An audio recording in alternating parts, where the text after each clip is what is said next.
Well, the repulsive Stephanie Jenkins found time to make another sub-only video. She must be feeling the heat from her subscribers because, as I mentioned in my video yesterday, these people are paying, I believe it's $4.99 a month for sub-only content. So she's putting it sub-only on TikTok, but then she's going over to Lemonade and posting that same video that's supposed to be subscribers only free. So myself, you, anybody else can go over to Lemonade, make a free account, and see her sub-only content for free. So why would these people continue to pay the $4.99? But she did it yet again, posted another sub-only video for free.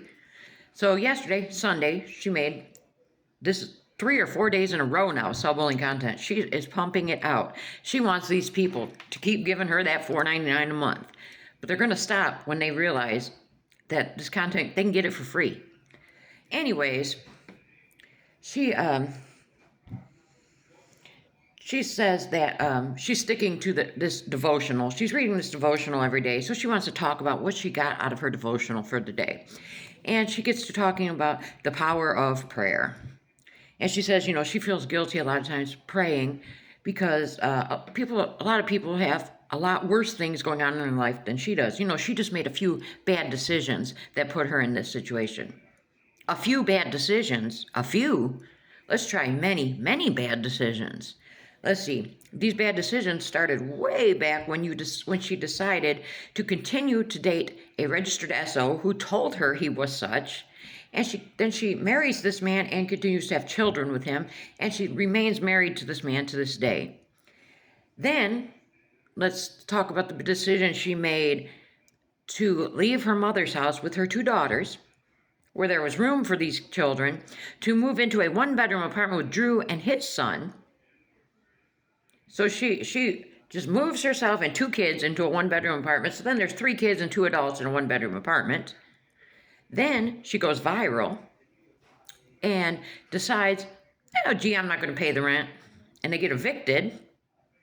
And they end up in this shelter. And now she continues to make the bad decision to not get a job. So it is impossible for them to get out of this shelter because no landlord is going to rent to them because her income is not guaranteed. Her social media income is not guaranteed. She could make $1,500 this month and $200 next month. You know what I'm saying? There's no guarantee there. So no landlord is going to gamble, especially when she has a bankruptcy in her history. Plus they have an eviction. So, but you know, just a few bad decisions, but the power of prayer. There is a lot of power in prayer, though. She is right about that. I will give her that. Anyways, she then goes on to talk about how she tries to observe the Sabbath. Technically, Stephanie, the Sabbath is Saturday, technically, if you want to get technical about it. But she determines that she tries to keep the Sabbath and do as little as possible on Sundays. But, you know, she may have to do some cleaning because filth and the Sabbath just don't go together. Well, it's constant filth in that shelter room.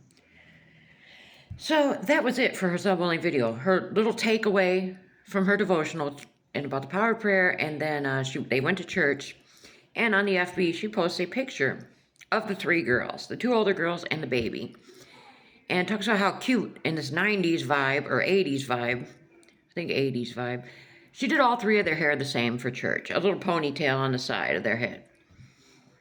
So, yet again, we can assume that Atlas did not get to get out of the shelter for a few hours and go to church. Now, this is so unfair to this little boy.